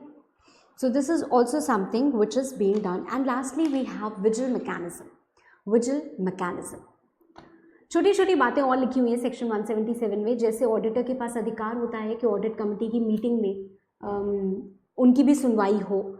Boards report में डिस्क्लोजर होता है जो मैंने आपको ऑलरेडी बता दिया. And then we have vigil mechanism. Vigil mechanism के केस में क्या है, हर लिस्टेड कंपनी, पब्लिक कंपनी जो पब्लिक डिपॉजिट्स एक्सेप्ट करी है, एंड कंपनी जिसकी बोरिंग्स मोर देन 50 करोड़ है, उनको विजिल मैकेनिज्म स्टैब्लिश करना होता है. एक ऐसा मैकेनिज्म जहाँ पे लोग आए और कंप्लेन कर सकें, जहाँ पे लोगों के पास हक हो, जहाँ पे लोगों के पास ऑप्शन हो कि वो डायरेक्ट ऊपर ऑडिट कमिटी तक पहुँच सके. बिकॉज हिरार्की होती है हमारी, एंड कई बार क्या है, आपका जो इमीडिएट सीनियर है मे बी हैरस कर रहा है right, and is not actually letting you grow, but आपके पास कोई ऑप्शन नहीं है, क्योंकि अगर आपको कंप्लेंट भी करनी है तो आपको मैनेजर को ही करनी है, आप मैनेजर से जाके अपनी मैनेजर की तो कंप्लेंट कर नहीं सकते। तो ये विजिल मैकेनिज्म बड़ी कंपनीज़ के लिए बोला गया है कि स्टैब्लिश करना है। जिन कंपनीज़ में ऑडिट कमिटी होती है वही इस विजिल मैकेनिज्म को देखते हैं, और जहाँ पे नहीं होती है तो बोर्ड किसी को नॉमिनेट कर देता है कि आप विजिल मैकेनिज्म देखिए, राइट। कई बार ऐसा होता है कि फ्रिवलेस टाइप की कंप्लेंट्स आने लगती हैं, ज़बरदस्ती किसी को डिफेम करने के लिए बार बार उसके अगेंस्ट कंप्लेंट आ रही है बिना किसी बात के। तो अगर आपको ऐसा समझ में आता है तो आप उस एम्प्लॉय के अगेंस्ट भी एक्शन लीजिए, ठीक है। चलो, सेक्शन 178 में हम दो तरीके की कमिटीज़ पढ़ते हैं, एक हम पढ़ते हैं एनआरसी और एक हम पढ़ते हैं एसआरसी। एनआरसी में क्या है, listed companies or public companies which have paid up capital of 10 crores or more, turnover of 100 crores or more, loans of more than 50 crores, right? इनको क्या करना है, एनआरसी बनाना मैंडेटरी है। मैम क्या ये वही कंपनीज हैं जिनको ऑडिट कमेटी बनाना मैंडेटरी था? बिल्कुल वही हैं। ये वही कंपनीज हैं जिनको इंडिपेंडेंट डायरेक्टर रखना ज़रूरी था? बिल्कुल ये वही हैं। यहाँ पे इनके कॉम्पोजिशन में थोड़ा सा चेंज आता है। चेंज क्या आता है, 3 or more non executive director, जिसमें से half shall be independent. 3 or more than equal to 3 non-executive directors, that means not MD, not full-time director, they cannot be a part of NRC, जिसमें से आधे independent directors होंगे। सो this is something which is changed, अलग चीज है, fine. अब nomination and remuneration committee भाई करती क्या है, देखती है कौन डायरेक्टर बनने के लायक है, कौन डायरेक्टर बनने के नहीं लायक है, कौन सीनियर मैनेजमेंट के लायक है, कौन कितना डिजर्व कर रहा है, रेम्यूनरेशन कितनी होनी चाहिए। Again recommendation, only recommendation. Evaluate करते हैं कि कैसा बोर्ड परफॉर्म कर रहा है, मतलब सारे डायरेक्टर्स के परफॉर्मेंस का इवैल्यूएशन क्राइटेरिया बनाना, उनको इवैल्यूएट करना। आप खुद भी इवैल्यूएट कर सकते हो या फिर आप किसी एक्सटर्नल एजेंसी के थ्रू भी इवैल्यूएट करा सकते हो, ठीक है। तो ये सारी चीज़ें होती हैं। Identify persons to be appointed, to be removed, criteria for directors, recommending the policy, evaluation of performance, okay. Chairperson of NRC has the duty to attend general meeting, and chairperson of company need not to be the chairperson of NRC. Okay, not to be chairperson of NRC. इसके बाद आते हैं हम stakeholders relationship committee पे। Again a very small section, small subsection. SRC क्या है? Stakeholders in general parlance अगर हम बात करें तो उसमें सबके सब आ जाते हैं। हमारी गवर्नमेंट हो, हमारे एम्प्लॉयज़ हो, हमारे सप्लायर्स हो, हमारे वेंडर्स हो, they all are included in the definition of stakeholders. However जब हम इस सेक्शन की बात करते हैं तो इस सेक्शन में स्टेक होल्डर्स का थोड़ा सा लिमिटेड मीनिंग है। Anyone who has subscribed to the security is the stakeholder. Who has subscribed to the security? It can be the shareholders, it can be the deposits holders, it can be the debenture holders, right? It can be any security holders. अगर ऐसे लोग 1000 से ज़्यादा हैं, more than 1000, तो आपको SRC बनानी है। SRC मतलब आप इन लोगों के ग्रीवियंस सुन सको। NRC क्या थी? हमारे एम्प्लॉयज़ की ग्रीवियंस सुनने के लिए। NRC क्या थी, विजिल मैकेनिज्म क्या था? हमारे एम्प्लॉयज़ के ग्रीवियंस सुनने के लिए। SRC क्या है? स्टेक होल्डर्स के ग्रीवियंस सुनने के लिए। What is happening outside the company, किसी को डिविडेंड नहीं मिला, किसी का ये चेंज हो गया, वो चेंज हो गया, तो उनके प्रॉब्लम्स को रिजॉल्व करने के लिए। इसमें कौन होता है? चेयरपर्सन, नॉन एग्जीक्यूटिव डायरेक्टर्स हो सकता है, and other members to resolve grievances of security holders, no contravention if inability to resolve in good faith। कई बार ऐसा होता है भैया हम प्रॉब्लम रिजॉल्व कर रहे हैं, आप समझने को ही तैयार नहीं हो, तो हमने अगर गुड फेथ में रिजॉल्व किया फिर भी आपके एंड से रिजॉल्व नहीं हुई है तो doesn't matter, we will consider it as non contravention. Contravention से अगर हम बात करें तो सेक्शन 177 का कॉन्ट्रवेंशन करो या सेक्शन 178 का कॉन्ट्रवेंशन करो, दोनों की पेनाल्टी हमको सेक्शन 178 में ही मिलती है, 5 लाख और 1 lakh. Company and officer in default 5 lakh और 1 लाख, ठीक है। चल now powers exercisable only at board meeting, section 179। Board के पास हर वो पावर है जो कंपनी के पास है। बोर्ड को काम करना है अपने आर्टिकल्स की लिमिट के अंदर, अपने मेमोरेंडम के ऑब्जेक्ट क्लॉज के अंदर, अपने एक्ट के अंदर। एंड अगर कंपनीज एक्ट ने कुछ रेगुलेशन वगैरह बना दी है, मतलब सॉरी कंपनीज एक्ट ने नहीं, जो मेंबर्स हैं उन्होंने कोई ओआर पास करके आपके ऊपर कोई रेगुलेशन बना दी है, तो उसके अंदर मतलब you have the same rights, the same powers as a company has। Company के मेमोरेंडम में लिखा है कि वो कंस्ट्रक्शन कर सकती है, तो बोर्ड कंस्ट्रक्शन कर सकता है। तो जो चीज़ कंपनी कर सकती है वो बोर्ड कर सकती है, पर कुछ पावर्स कंपनीज एक्ट ने शेयर होल्डर्स को दे दिए तो वो करेंगे, right. So wherever the acts or the powers are reserved specifically for shareholders, they will do। otherwise क्या है, board can do all acts that company can do। of course it has to be within the provisions of act, MOA, AOA and regulation। other than powers which through act, MOA, AOA otherwise are reserved for members, तो वो काम आप नहीं करोगे, बाकी सारे आप काम करोगे। पर उन सारे काम में से भी कुछ काम ऐसे हैं जो आप बोर्ड मीटिंग पे ही करोगे, आप सर्कुलेशन के थ्रू नहीं कर सकते। इसका मैंने आपको एक निमोनिक बना के दिया था याद करने के लिए, आई होप आप लोगों को बड़े अच्छे से वो याद होगा। क्या क्या पावर्स हैं, calls on shares, buyback, issue of securities, borrowing, investment, giving loans, these are big powers which can be delegated. Approval of merger, diversification of business, approval of financial statements, political contribution, takeover, appointment of KMP, internally a statutory auditor, removal of KMP, ठीक है। चलो, now out of these there are 3 powers जिनको आप delegate कर सकते हो। मतलब एक तरफ तो ये बोला गया है कि इन पावर्स में डिस्कशन ज़रूरी है, आप इनको रेजोल्यूशन बाय सर्कुलेशन के थ्रू नहीं करेंगे, और दूसरी तरफ ये बोल दिया गया कि आप इनको डेलीगेट भी कर सकते हो। तो जैसे मैनेजिंग डायरेक्टर है, उसको हमने बोरोइंग की पावर डेलीगेट कर दिया, अब वो बिना बोर्ड मीटिंग किए आराम से बोरो कर सकता है। बट जब हम पावर्स डेलीगेट करते हैं तो हम बताते हैं किस लिमिट तक क्या कैसे डेलीगेट की जा रही है, right. So that is simple. How do you delegate, आप सिंपल एक बोर्ड रेजोल्यूशन पास करके और लिमिट सेट करके डेलीगेट कर सकते हो, ठीक है। लिमिट इन चीज़ों की ये हमें सेक्शन 180 प्लस सेक्शन 186 में मिलती है। इस लिमिट के अंदर ही आप डेलीगेट भी करोगे, इस लिमिट के बाहर आप डेलीगेट नहीं कर सकते हो। मैम लिमिट क्या है, अगर मैं बोरोइंग्स की लिमिट बात करूं जो सेक्शन 180 में दी हुई है, तो paid up share capital plus free reserves plus securities premium less than equal to इतना हो सकता है टोटल बोरोइंग्स जो हमारी हैं। एंड इन्वेस्टमेंट्स एंड लोन्स, जो हम कहीं पैसा लगा रहे हैं या हम किसी को पैसा दे रहे हैं, देखो 2 चीज़ें हैं, कंपनी पैसा ले रही है वो बोरोइंग्स है, सेक्शन 180 में कवर होती हैं। ये पावर भी आप बोर्ड मीटिंग में ही कर सकते हो, पर इसको डेलीगेट किया जा सकता है। कंपनी पैसा दे रही है, इन्वेस्ट कर रही है कहीं और किसी और कंपनी में, या किसी को लोन दे रही है, वो सेक्शन 186 में कवर होता है, लोन्स एंड इन्वेस्टमेंट्स में। लोन्स एंड इन्वेस्टमेंट्स में वो पावर भी ऐसी है जो बोर्ड मीटिंग पे ही एक्सरसाइज की जा सकती है, पर again it can also be delegated.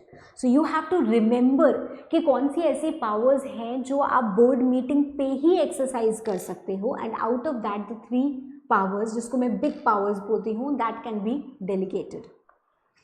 Okay, चलो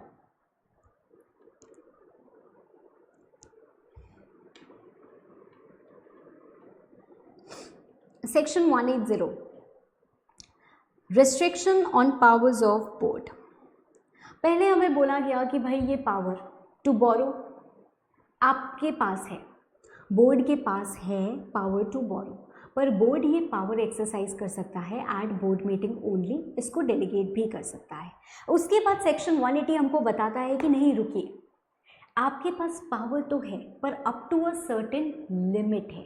अगर इस लिमिट से एक्सीड करेंगे आपकी बोरोइंग्स तो आपके पास पावर नहीं है, फिर ये पावर शेयर होल्डर्स के पास है। आपको शेयर होल्डर्स के पास जाना पड़ेगा और उनसे पास कराना पड़ेगा एक resolution.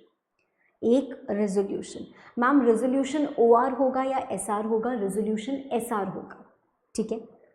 C, company requires special resolution for the following. आपको कंपनी की कोई अंडरटेकिंग बेचनी है, पूरी की पूरी अंडरटेकिंग बेचनी। कंपनी के पास 4 अंडरटेकिंग है, आप उसमें से एक पूरी अंडरटेकिंग बेचना चाहते हैं या उसका सब्सटैंशियल अमाउंट बेचना चाहते हैं। सब्सटैंशियल अंडरटेकिंग को बड़ा छोटा सा नाम दिया हुआ है, मतलब अगर हम सब्सटैंशियल अंडरटेकिंग की डेफिनेशन पे जाएं तो it only means 20% of the whole undertaking. और अगर हम अंडरटेकिंग पे जाएं तो अंडरटेकिंग का मतलब क्या होता है? अंडरटेकिंग हम एक सेपरेट यूनिट, ठीक है, एक सेपरेट यूनिट हम उसको मानेंगे जो कम से कम 20% ऑफ नेटवर्थ टोटल जो कंपनी की है उससे एक्सीड कर रही हो या कम से कम 20% से ज़्यादा रेवेन्यू जनरेट कर रही हो, तो वो एक सेपरेट यूनिट है, एक अंडरटेकिंग है। उस अंडरटेकिंग का 20% सब्सटैंशियल अंडरटेकिंग हो गया। तो आप पूरी की पूरी अंडरटेकिंग बेचिए या सब्सटैंशियल अंडरटेकिंग बेचिए, इन दोनों केसेस में आपको क्या चाहिए होगा? SR चाहिए होगा। आपको मर्जर पे कोई कॉम्पेंसेशन मिला, this belongs to the members and not you. If you want to invest it you have to seek SR, otherwise आप उसको बैंक में पड़ा रहने दीजिए।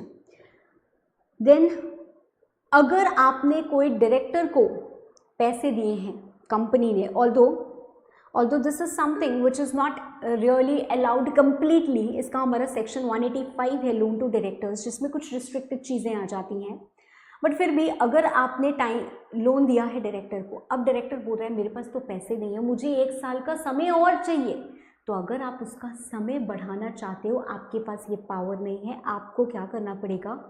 मेंबर्स के पास जाना पड़ेगा। And lastly, if you want to borrow money, borrowing amount already borrowed plus what is proposed, it exceeds the paid up capital plus premium plus free reserves, then in that situation you need SR. ठीक है। Banking companies का तो काम ही होता है loan देना वगैरह, तो उनके ऊपर ये अप्लाई नहीं होता है, there is exemption to banking companies. And now यहाँ पे जब हम अपनी बोरोइंग्स को कंप्यूट करते हैं ना कि what is already borrowed plus what we are going to borrow, we don't include temporary loans.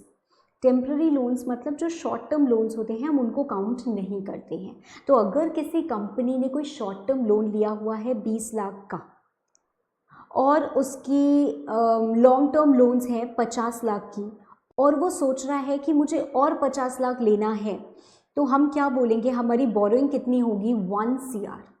अब हम चेक करेंगे कि ये हमारी प्रपोज्ड प्लस एक्चुअल बोरोइंग है, क्या ये 1 CR हमारे paid up capital plus securities premium plus free reserves से ज़्यादा है? अगर ये ज़्यादा है तो हमें SR लेने की ज़रूरत है, SR ऑब्टेन करेंगे तभी हम ये बोरो कर सकते हैं, अदरवाइज वी कैन नॉट बोरो। ठीक है।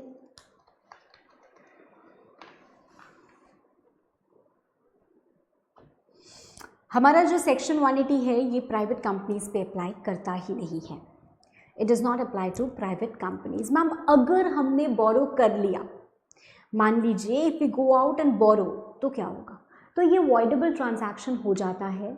जो भी पर्सन इन्वॉल्व रहता है, जो भी डायरेक्टर्स इन्वॉल्व रहते हैं, दे पे for the damages, and because section 180 does not specify any specific punishment और पेनाल्टी, हम सेक्शन 450 की जो जनरल पेनाल्टी है उसके ऊपर वो पेनाल्टी लगा देते हैं। ठीक है। Section 181, contribution to bona fide and charitable funds. करिए, कंपनी चाहती है डोनेशन करना, करिए, कोई प्रॉब्लम नहीं है। Up to 5% of average net profit during 3 preceding financial years, board के पावर के अंदर है, मोर देन 5% आप जनरल मीटिंग में OR पास करके कर सकते हैं। 182, पहले 182 पे आ जाते हैं। 182 पॉलिटिकल कंट्रीब्यूशन के बारे में बात करता है। इसके लिए I have told you the whole reason, क्योंकि कई बार यहाँ पे बच्चों के मन में ये सवाल आता है कि मैम पॉलिटिकल कंट्रीब्यूशन के लिए इतना लिबरल सेक्शन क्यों बनाया हुआ है कि जितना मर्जी उतना कंट्रीब्यूट कर लो। देखो क्या लिखा है, जो any amount contribute any amount, company जो है अदर दैन गवर्नमेंट कंपनी और जो 3 साल से कम में एग्जिस्टेंस में है, उन कंपनीज के लिए आप सिर्फ एक BR पास करो बोर्ड मीटिंग पे, ठीक है, और डायरेक्टली इनडायरेक्टली कंट्रीब्यूट कर लो कोई भी अमाउंट पॉलिटिकल पार्टी को। चेक के थ्रू देना है, ड्राफ्ट दे सकते हो, ECS दे सकते हो, या इंस्ट्रूमेंट के थ्रू दे सकते हो। मतलब कैश डोनेशन या cash contribution is not allowed, cash नहीं दे सकते आप, बाकी दीजिए, P&L में डिस्क्लोज कर दीजिए, दैट्स इट। इतना लिबरल सा सेक्शन बनाया हुआ है, but right now I am not going to explain you the logic because we are just doing the revision. So this is something which can easily be done, ठीक है। हम political contribution किसको मानते हैं, उसके लिए अगर आप डोनेशन करते हो टू एनी पर्सन जो ऐसा काम कर रहा है which can be treated as a support to any political party, वो भी आपका कंट्रीब्यूशन है। अगर आप एडवर्टीजमेंट के लिए पैसे दे रहे हो एक ऐसी पब्लिकेशन को जो पॉलिटिकल पार्टी चला रहा है, वो भी आपका पॉलिटिकल कंट्रीब्यूशन है। या आप कहीं पे भी पैसे दे रहे हो जहाँ पे उनकी पब्लिकेशन नहीं है, फिर भी वो पब्लिकेशन की वजह से उनको फ़ायदा हो रहा है, that is amounts to deemed political contribution, right. Next section 183, यहाँ पे फाइन है up to 5 times of contribution and officer in default के ऊपर। सेक्शन 183 एक कमाल का सेक्शन है, ओवरराइड करता है, बोलता है कि अगर आपको नेशनल डिफेंस फंड या कोई भी अप्रूव्ड फंड जो डिफेंस के लिए है, आप जितना मर्जी उतना पैसा दीजिए, कोई आपको रोक नहीं सकता है। आप डिस्क्लोज कीजिए और आप जो मर्जी वो अमाउंट कंट्रीब्यूट करें। मतलब अगर आपके आर्टिकल्स में लिखा है कि इतने से ज़्यादा नहीं दे सकते, तो भी आप उससे ज़्यादा दे सकते हो, ठीक।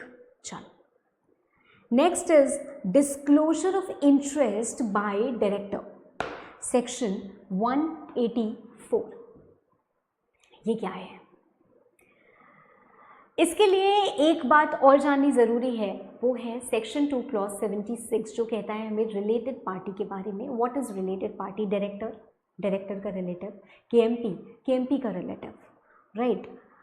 एक ऐसा फर्म जिसमें ये 4 लोग पार्टनर हैं, एक ऐसी प्राइवेट कंपनी जिसमें ये 4 लोग मेंबर या डायरेक्टर हैं, एक ऐसी पब्लिक कंपनी जिसमें डायरेक्टर या मैनेजर डायरेक्टर है और साथ साथ होल्ड करता है more then 2% of share holding along with its relatives, holding subsidiary, associate, investing company, subsidiary of holding, right, and any other as may be prescribed। ये सारे के सारे क्या आते हैं? रिलेटेड पार्टी की डेफिनेशन में आते हैं, ठीक है।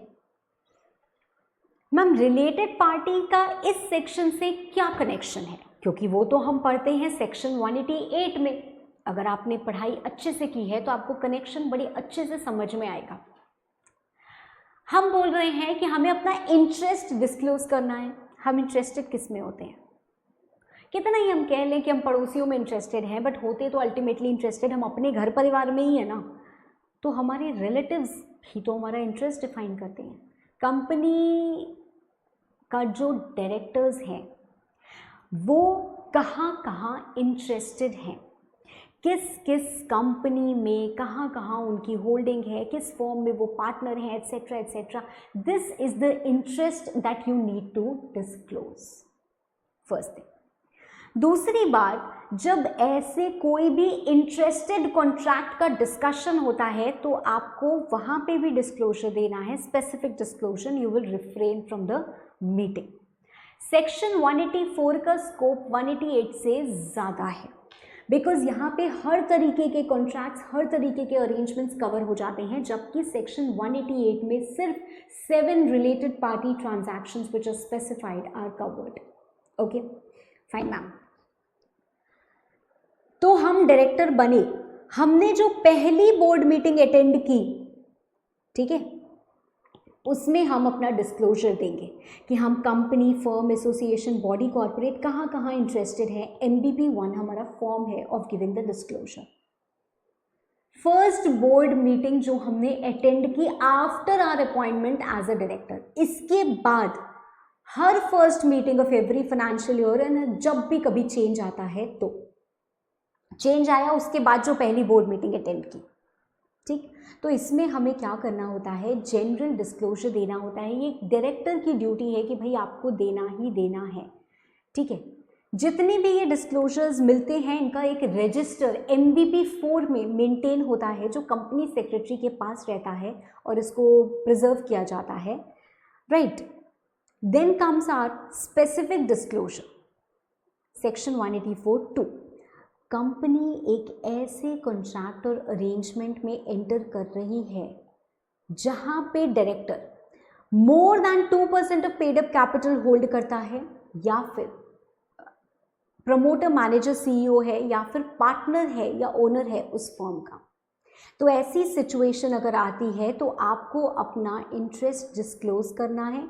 आपको पार्टिसिपेट नहीं करना है ऐसी बोर्ड मीटिंग में जहां पे ऐसे कॉन्ट्रैक्ट का डिस्कशन हो रहा है। मैम, अगर हमारी जो होल्डिंग है वो लेस देन 2% है, section does not apply, section 184(2) does not apply. Maximum questions आपसे 184(2) के ही पूछे जाते हैं। 184(1) में क्या है, बहुत सिंपल सी चीज़ है कि यार डिस्क्लोज कर दो, इंटरेस्ट खत्म करो।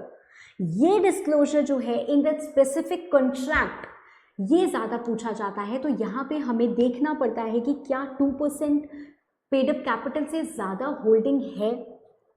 अगर नहीं है तो we don't need this particular subsection shall not be attracted. Ma'am, अगर ये डिस्क्लोजर नहीं किया तो the contract does not become void. Contract straight away void नहीं हो जाता है, कॉन्ट्रैक्ट आपका वॉइडेबल होता है at the option of the company, okay. Contravention, contract becomes voidable, vacation of office होता है एंड फाइन लगता है 1 लाख रुपए का। किसके ऊपर लगता है? On interested director, on interested director, okay. NPO पे सेक्शन 184(2) नहीं लगता है, प्राइवेट कंपनीज पे भी नहीं लगता है, क्योंकि प्राइवेट कंपनीज में आप डिस्क्लोजर दीजिए, you can attend the meeting. ऐसा नहीं है कि आप ऐसी बोर्ड मीटिंग को अटेंड नहीं कर सकते। So it does not apply to a private company, does not even apply to NPOs, okay.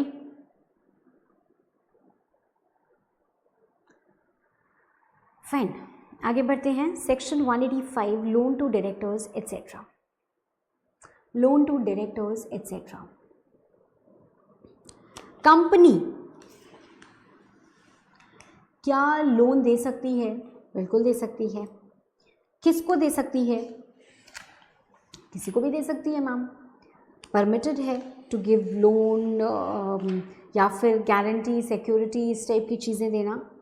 And कुछ केसेस में प्रोहिबिटेड भी है कि कंपनी बिल्कुल भी नहीं दे सकती है। अच्छा, चलो जस्ट अ सेकेंड।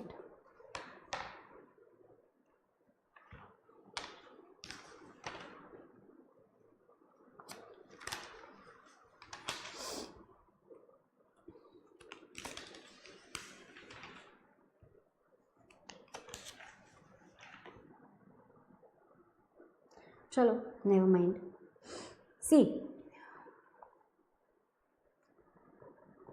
कंपनी इसके बारे में हम बाद में बात करते हैं। Other than private company, other than government company, इसके बारे में हम बाद में बात करते हैं। पहले हम ये पढ़ते हैं, company is prohibited to give. Section 185(1) क्या है? Company is prohibited to give directly या indirectly loan to any specified person, give guarantee और provide security to whom? To directors of lending और इट्स होल्डिंग कंपनी। मतलब company अपनी company के या अपनी होल्डिंग कंपनी के डायरेक्टर को लोन नहीं दे सकती, उनके लोन के रिस्पेक्ट में गारंटी या सिक्योरिटी भी नहीं दे सकती।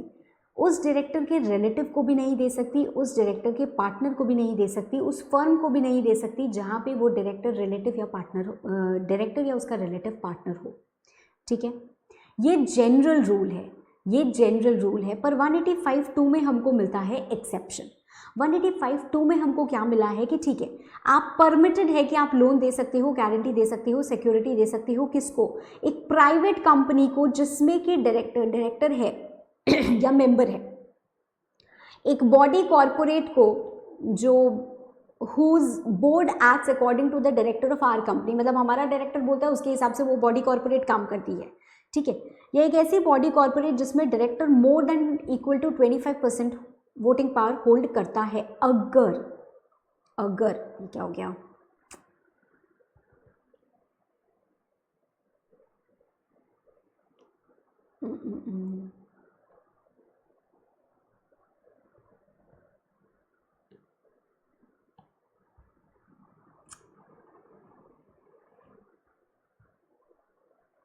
चलो ये थोड़ी देर में ठीक हो जाना चाहिए, तब तक हम पढ़ते हैं। फाइन, इनको दिया जा सकता है अगर आप एक्सप्लेनेटरी स्टेटमेंट, मतलब हमको जनरल मीटिंग में क्या चाहिए, हमको जनरल मीटिंग में रेजोल्यूशन पास कराना है, हम मेंबर्स से अप्रूवल लेंगे तो ऐसा कंपनी कर सकती है। कंपनी के लिए मैंने आपको जनरल रूल क्या बताया, कंपनी के लिए जनरल रूल ये है कि कंपनी किसी भी डायरेक्टर को, उसके पार्टनर को, उसके रिलेटिव को, उसके फर्म को जिसमें वो डायरेक्टर या रिलेटिव पार्टनर है, ऐसे लोगों को प्रोहिबिटेड है कि आप लोन, गारंटी, सिक्योरिटी नहीं दे सकते। बट इसके कुछ एक्सेप्शंस हैं कि आप कुछ लोगों को दे सकते हो। ओके, कुछ कौन लोगों को दे सकते हो, जो अभी अभी मैंने आपको बताया। कब दे सकते हैं? अगर एसआर पास हो जाए और जो लोन हम दे रहे हैं, देखो हम लोन दे रहे हैं या तो कंपनी को या बॉडी कॉर्पोरेट को, राइट।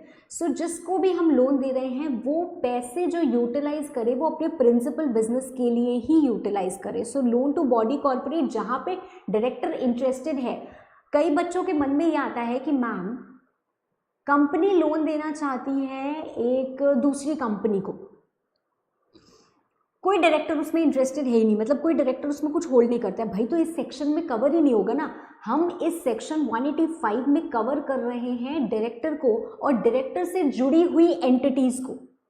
तो डायरेक्टर को आप लोन नहीं दे सकते, फर्म को नहीं दे सकते, रिलेटिव को नहीं दे सकते, पार्टनर को नहीं दे सकते, पर कुछ बॉडी कॉर्पोरेट जहां पे डायरेक्टर इंटरेस्टेड है उनको दे सकते हैं। अगर एसआर पास कर लो और ये डिक्लेयर कर दो कि लोन्स जो हम यूटिलाइज करेंगे for the principal business activities only. ठीक है, तो ऐसी सिचुएशन में लोन दिया जा सकता है। Now we have another exemption. Another exemption section 185(3) बोलता है आप लोन देना चाहते हो अपने मैनेजिंग डायरेक्टर को, अपने होल टाइम डायरेक्टर को। होल टाइम डायरेक्टर या मैनेजिंग डायरेक्टर क्या होते हैं? कंपनी के एग्जीक्यूटिव डायरेक्टर्स होते हैं। They are employees of the company and employees के लिए कई सारी स्कीम गवर्नमेंट वो स्कीम कंपनी निकालती है, बोलती है एडवांस सैलरी आपको 6 महीने की मिल सकती है, 4 महीने की मिल सकती है। तो अगर ऐसे आप सबको देते हो, आप दे दो, कोई प्रॉब्लम नहीं है। या आपने कोई स्पेशल रेजोल्यूशन पास करके कोई स्कीम बनाई हुई है कि इसके तहत आप ले सकते हो, जैसे होती है ना हमारी गवर्नमेंट भी कितनी सारी स्कीम्स बनाती है, स्कीम के तहत हमको ये इतना पैसा मिलना चाहिए। तो वैसे अगर कोई स्कीम बनी हुई है तो स्कीम के तहत आप ले सकते हो। ठीक है, okay, just wrong.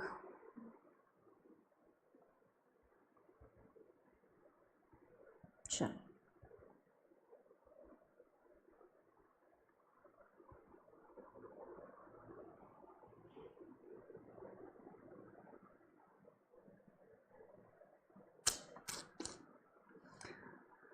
see, if you can see this non-applicability, loan is made to WTD or MD as employee or through scheme.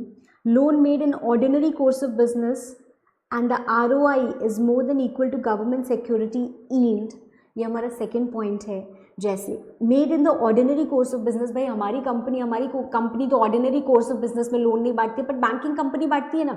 तो जैसे बैंक्स अपने सारे कस्टमर्स को लोन देते हैं वैसे ही आपको भी लोन दिया है, और वो जो लोन का रेट दे रहे हैं वो कम से कम गवर्नमेंट सिक्योरिटी यील्ड जितना तो है। मतलब गवर्नमेंट में अगर हम पैसा लगाएंगे गवर्नमेंट सिक्योरिटीज़ में तो हमको 7% मिलेगा। तो हम जो लोन दे रहे हैं अपने उनको डायरेक्टर्स को वो कम से कम 7% रेट पे दे रहे हैं और हमारा ये काम ही है कि हम लोन देते हैं जैसे बैंकिंग कंपनी, तो वो ऐसा कर सकते हैं। Loan made by holding company to wholly owned subsidiary allowed है, मतलब इस पे अप्लाई नहीं करेगा। एंड गवर्नमेंट और security for loan to wholly owned subsidiary by person और सब्सिडियरी बाय बैंक और एफआई, तो ये भी क्या है हमारा अलाउड है। ये इसी के रिस्पेक्ट में है, गारंटी और सिक्योरिटी का पॉइंट अलग और लोन का पॉइंट अलग, ठीक है। ओके, इसके बाद पनिशमेंट आती है 5 लाख से लेके 25 लाख तक की पेनाल्टी लग सकती है कंपनी पे। 5 लाख से लेके 25 लाख तक की penalty plus imprisonment less than equal to 6 months का लग सकता है ऑफिसर इन डिफॉल्ट पे, और डायरेक्टर या बेनिफिशियरी जो होता है लोन का उनके ऊपर भी सेम चीज़ लग सकती है। उनके ऊपर सेम चीज़ में क्या है, इम्प्रिजनमेंट और फाइन दोनों भी लग सकता है, ठीक है। तो ये हमारा सेक्शन 185 था। सेक्शन 185 में एक और एग्जेम्पशन हमको मिलता है, company other than private company if, मतलब अगर कोई प्राइवेट कंपनी है जिसमें किसी बॉडी कॉरपोरेट ने पैसा नहीं लगाया, मतलब प्राइवेट कंपनी में सिर्फ इंडिविजुअल मेंबर्स हैं और उनकी बोरोइंग्स जो है वो less than lower of 2 times paid up capital और 50 करोड़, मतलब इन दोनों में से जो लोअर आता है उससे कम बोरोइंग्स है, कोई डिफ़ॉल्ट नहीं है एंड फाइलिंग की भी कोई डिफ़ॉल्ट नहीं है, तो ऐसी कंपनी पे ये सेक्शन नहीं लग रहा है। साथ साथ गवर्नमेंट कंपनी पे सेक्शन नहीं लगता है अगर अप्रूवल लिया हुआ है and there is no default. So private companies पे कंडीशनल एग्जेम्पशन है एंड गवर्नमेंट कंपनीज ने अगर अपनी रिस्पेक्टिव मिनिस्ट्री से अप्रूवल ले लिया है तो उनके ऊपर भी एग्जेम्पशन है। Fine,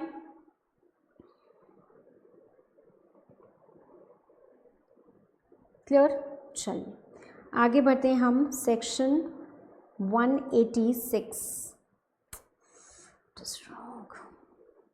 section 186।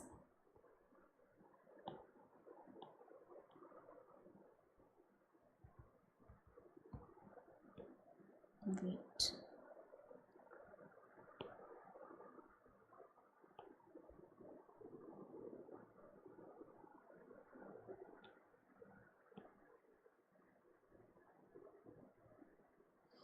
I think now it's okay, दिख रहा है अब। चलो सेक्शन 186 क्या बोलता है भाई, लोन्स एंड इन्वेस्टमेंट्स के बारे में।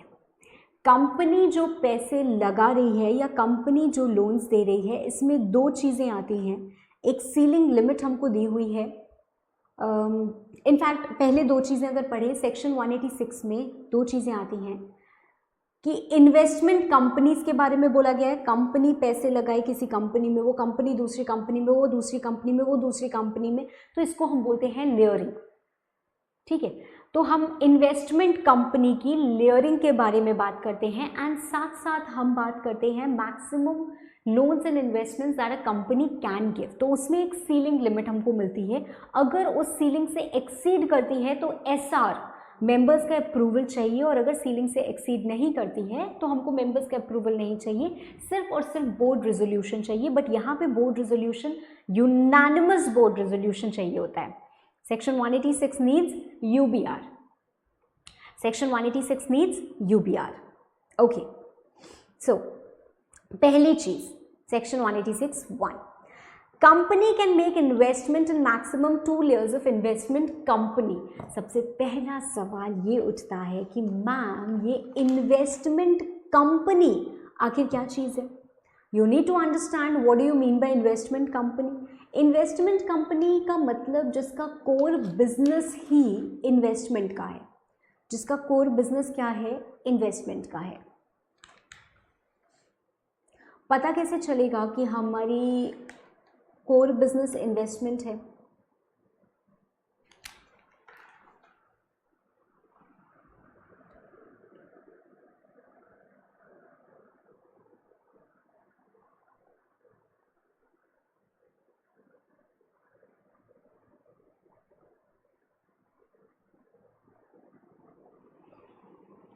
छोटी सी चीज़ दिखा रही हूँ बिकॉज इट्स नीडेड, राइट।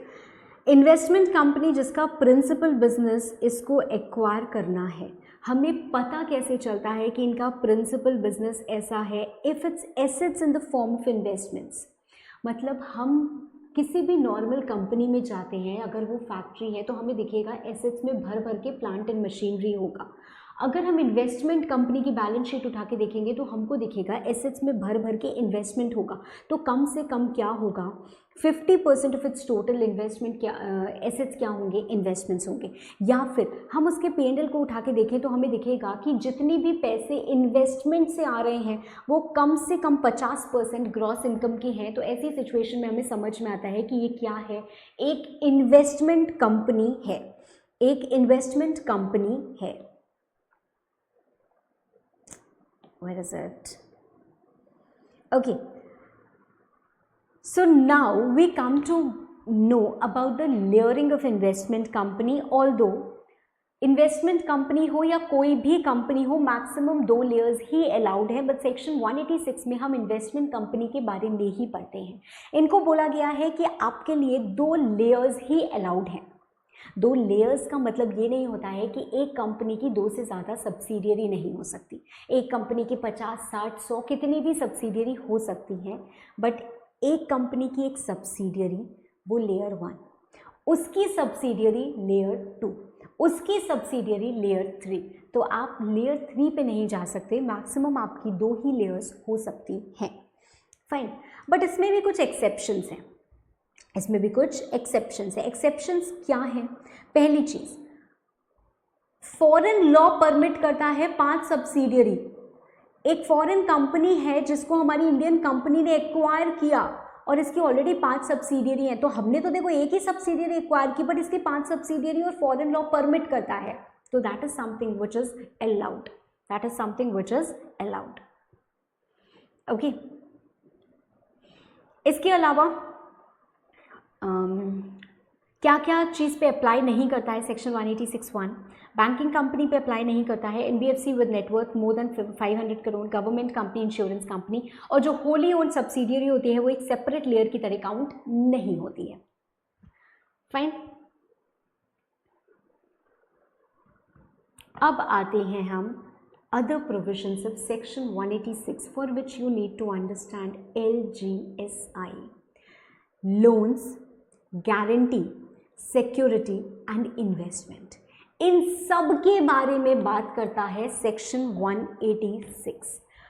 हम किसी को लोन दे रहे हैं, हम किसी को लोन नहीं दे रहे हैं, पर जो भी कहीं से लोन ले रहा है हम उसकी गारंटी ले रहे हैं, हम उसके लोन के अगेंस्ट सिक्योरिटी प्रोवाइड कर रहे हैं, या हम किसी बॉडी कॉर्पोरेट में इन्वेस्ट कर रहे हैं। ये सारी की सारी चीज़ें को हम कंबाइंड बोलते हैं LGSI, और इसकी हमको दी हुई है एक maximum ceiling limit. Fine, LGSI, loans, guarantee, security and investment. Maximum ceiling limit है higher of 60% of paid up capital plus free reserves plus securities premium, और 100% of free reserves plus securities premium. ये क्या है? Limit है। अगर limit exceed करती है तो SR भी चाहिए, अगर लिमिट एक्सीड नहीं करती तो हमको SR नहीं चाहिए। पर सबसे पहले हमको UBR चाहिए at board meeting, unanimous resolution at board meeting. तो if a company wants to give loan to any person या किसी भी बॉडी कॉर्पोरेट को, या उसको गारंटी सिक्योरिटी देना चाहे या इन्वेस्ट करना चाहे in the securities of any body corporate, तो ऐसी सिचुएशन में आपको सबसे पहले बोर्ड मीटिंग बुला के UBR पास करना पड़ेगा, यूनानिमस बोर्ड रेजोल्यूशन। इसके बाद आप चेक करोगे कि आपकी जो LGSI ऑलरेडी कर रखी हो प्लस जो प्रपोज्ड है क्या इससे एक्सीड करती है। अगर इससे एक्सीड नहीं करती तो SR नहीं चाहिए हमें। फिर हम चेक करेंगे क्या हमने डिफॉल्ट किया हुआ है in repayment to PFI, public financial institutions. अगर हाँ तो हमें उनकी अप्रूवल की ज़रूरत है, वरना हमें उनके अप्रूवल की भी ज़रूरत नहीं है। Now, if your limit exceeds, then you need 3 approval, board का, मेंबर्स का, PFI का। PFI का तब भी मैम जब हमने डिफॉल्ट नहीं किया है। हाँ, अगर लिमिट एक्सीड नहीं करती है तो सिर्फ बोर्ड का रेजोल्यूशन प्लस पीएफआई का अगर डिफॉल्ट की हो तो, अगर लिमिट एक्सीड करी तो बोर्ड का, मेंबर्स का और पीएफआई का, तीनों का अप्रूवल चाहिए ही चाहिए। ठीक,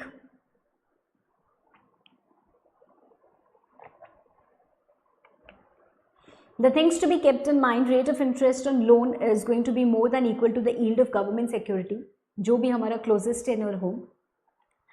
डिपॉजिट्स के रिस्पेक्ट में कोई सबसिस्टिंग डिफॉल्ट नहीं होनी चाहिए, अदरवाइज आप ये नहीं कर पाओगे। और आप पूरा का पूरा डिस्क्लोजर देंगे फाइनेंशियल स्टेटमेंट्स में, पूरा का पूरा डिस्क्लोजर देंगे फाइनेंशियल स्टेटमेंट्स में। जो हमारी स्टॉक मार्केट इंटरमीडियरीज होती हैं उनके लिए सेबी वगैरह रूल्स बनाते हैं तो वो फॉलो करते हैं। एंड रजिस्टर मेंटेन होता है MBP 2 का। तो हर कंपनी जो लोन दे रही है, गारंटी दे रही है, सिक्योरिटी दे रही है, इन्वेस्टमेंट कर रही है, उसको एक रजिस्टर मेंटेन करना होता है MBP 2 में। रजिस्टर को इंस्पेक्ट किया जा सकता है। कौन इंस्पेक्ट कर सकता है रजिस्टर को? मेंबर्स इंस्पेक्ट कर सकते हैं। There are certain exemptions which are being available to the banks and NBFCs। इसके अलावा हमको एक पनिशमेंट स्पेसिफाइड है। ठीक है, चलिए आगे बढ़ते हैं। Section 187, investment of companies to be held in its own name. भाई अगर हमारी चीज़ है तो हमारे नाम पे ही होनी चाहिए ना। कंपनी के लिए भी यही बोला है कि आप कोई भी प्रॉपर्टी, सिक्योरिटी, एसेट जो भी है आपका है, आपके नाम पे होना चाहिए। इसके लिए कुछ एक्सेप्शंस हैं। कभी कभी ज़रूरी हो जाता है कि आप अपने नाम पे नहीं कर सकते for compliance of law only, तो आप नॉमिनी के नाम पे कर सकते हो, होल्ड कर लो शेयर्स। कभी कभी आपको बैंक को देना पड़ता है डिविडेंड या इंटरेस्ट कलेक्शन के लिए, आप कर सकते हैं। कभी कभी हमको सेल करना है तो हमें उनके नाम करना पड़ता है, आप कर सकते हैं। कभी कभी हमें सिक्योरिटी के रूप में प्लेज करना पड़ता है तो हम कर सकते हैं। एंड कभी कभी हम शेयर्स अगर होल्ड करते हैं डीमैट फॉर्म में तो हमारे डिपॉजिटरी के नाम पे शेयर्स रजिस्टर्ड होते हैं। तो this is again something which is allowed. तो इन सिचुएशंस में एक्सेप्शंस हैं। अदरवाइज आप जो भी प्रॉपर्टी कंपनी की है वो कंपनी के नाम पे होगी और कंपनी के पोसेशन में होगी। Okay, so it will be in its own name. All the investments held by the company in any property, in any security, in any asset shall be made and held in its own name. In its own name. ठीक है, company के जितने भी investments वगैरह हैं उनका एक register maintain होता है MBP 3 में, और वो रजिस्टर्ड ऑफिस में होता है। उसमें हम रिकॉर्ड करते हैं कि क्यों हम अपने नाम पे इन्वेस्टमेंट्स नहीं ले रहे और क्या रिलेशनशिप है जिनके भी नाम पे इन्वेस्टमेंट्स है। This is also going to be open for inspection and it is going to be preserved permanently. इसके ऊपर भी पेनाल्टी है 5,50,000 कंपनी और डायरेक्टर या बेनिफिशियरी। इसके बाद हम आते हैं रिलेटेड पार्टी ट्रांजैक्शन, सेक्शन 188। देखो, जो ट्रांजैक्शंस रिलेटेड पार्टी के साथ ऑर्डिनरी कोर्स में हो रहे हैं वो इसमें कवर नहीं होते। Other than ordinary course and arms length price, अगर कोई कॉन्ट्रैक्ट हो रहा है which is specified in section 188, section 188 में 7 ट्रांजैक्शन स्पेसिफाइड है। तो अगर वो स्पेसिफाइड ट्रांजैक्शंस हैं तो हम बोलेंगे वो क्या होंगे, वो इस सेक्शन के तहत कवर्ड होते हैं। कौन से स्पेसिफाइड ट्रांजैक्शंस हैं? अगर आप रिलेटेड पार्टी के साथ खरीद रहे हो, बेच कर रहे हो, सप्लाई ऑफ गुड्स और materials either by your own self और थ्रू एजेंट। ठीक है, विद और विदाउट एजेंट यहाँ पे भी आ जाता है। ठीक है, बाइंग, सेलिंग और डिस्पोजिंग ऑफ प्रॉपर्टी विद और without agent, leasing of any property, availing और rendering of services, appointment of OPP, very important, underwriting of securities. तो ये 7 ट्रांजैक्शंस हैं हमारे। क्लॉज ई में एजेंट वाली बात आती है जिसको मैंने इंक्लूड कर दिया, इसलिए आपको 6 दिख रहे हैं। ठीक है, तो ये 7 ट्रांजैक्शंस हैं हमारे जो सेक्शन 188 के तहत कवर होते हैं। So if a company enters into a contract or arrangement with a related party, the contract or arrangement is specified in section 188(1), तो ऐसी सिचुएशन में आपको क्या करना पड़ेगा? We are at BM। And अगर इन ट्रांजैक्शंस की लिमिट एक्सीड करती है जो प्रिस्क्राइब्ड है, then you also need OR, you also need OR। ठीक, BR एट BM के लिए क्या चाहिए भाई? नोटिस भेजेंगे, एजेंडा में सारी बातें लिखेंगे, रेजोल्यूशन पास होगा जिसमें इंटरेस्टेड डायरेक्टर पार्टिसिपेट नहीं करेगा। उसके बाद हम लिमिट चेक करते हैं। लिमिट क्या है?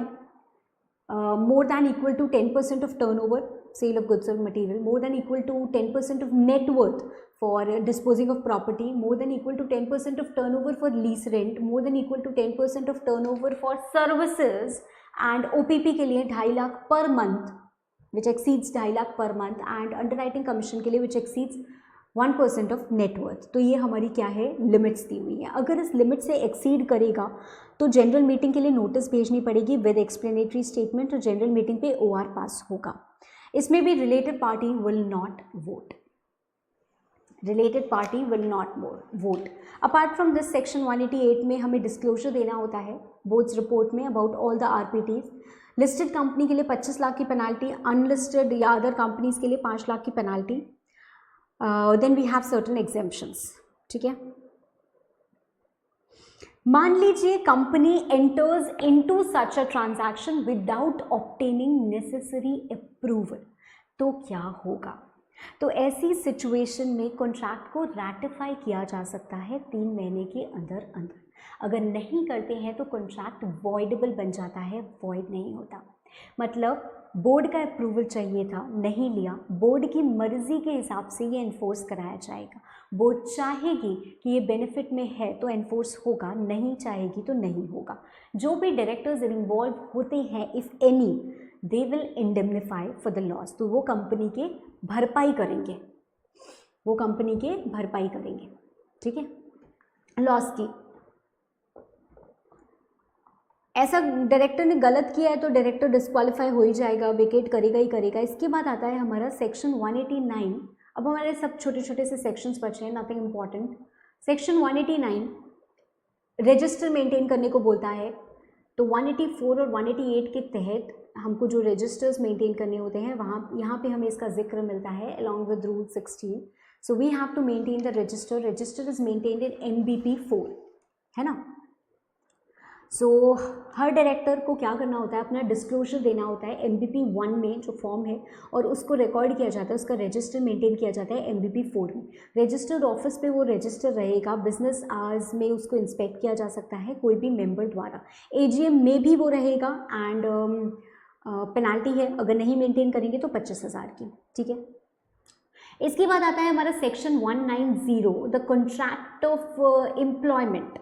तो हमारा कॉन्ट्रैक्ट ऑफ एम्प्लॉयमेंट भी मेंटेन होता है रजिस्टर्ड ऑफिस पे। अगर कॉन्ट्रैक्ट ऑफ एम्प्लॉयमेंट नहीं है तो एक मेमोरेंडम ऑफ अंडरस्टैंडिंग बना देते हैं और उसको भी मेंटेन करते हैं। अगर नहीं किया तो कंपनी के ऊपर फाइन लग सकता है 25,000 तक का, ऑफिसर इन डिफॉल्ट पे 5,000 तक का, and it is also going to be open for inspection. ये 190 जो है ना पब्लिक कंपनी के लिए है। देखो पब्लिक कंपनी में कौन है, क्या मिल रहा है, कितना मिल रहा है, किस टर्म्स पे इनको अपॉइंट किया गया है, वो सारी चीज़ें मेंबर्स का जानने का हक है, प्राइवेट कंपनी के केस में नहीं है। फिर आता है हमारा सेक्शन 191,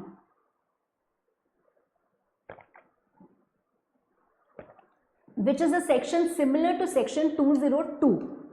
191 क्या होता है, ये बोलता है कि अगर सेल ऑफ अंडरटेकिंग हो रही है या सेल ऑफ शेयर्स हो रहे हैं या टेक ओवर हो रहे हैं और ऐसा होने की वजह से डायरेक्टर को लॉस ऑफ ऑफिस हो रहा है तो उनको कॉम्पेंसेशन दिया जा सकता है, ठीक है, सारे डायरेक्टर्स को।